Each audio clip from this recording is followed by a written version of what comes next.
Hello, मी पायल. कशा आहात सगळेजण? 1 तास आम्ही बसलो, पण आम्ही ज्या कामासाठी गेलो होतो ना, ते काम झालंच नाही. मग काय परत माघारी तसंच घरी आलो. सो काम असं होतं, की माझ्या बाळाचं वॅक्सिनेशन द्यायचं होतं. 18 मंथचं आणि 2 वर्षाचं. आता तुम्ही म्हणसाल, की दोन्ही पण संगटच देणार का?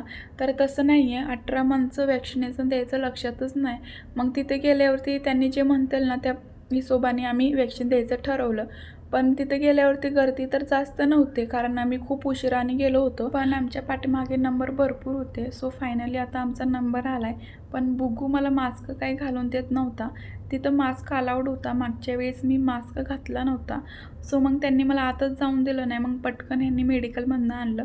पण ह्यावेळेस मी घरनंच मास्क आणला होता. आतमध्ये गेल्यावर डॉक्टरांनी सांगितलं, की हे वॅक्सिन इथं नाही भेटत, प्रायव्हेट हॉस्पिटलमध्ये भेटणार. सिरियसली सांगते, हे ऐकून मला खूपच राग आला. कारण 1 तास आम्ही बसलो होतो. चला बाय.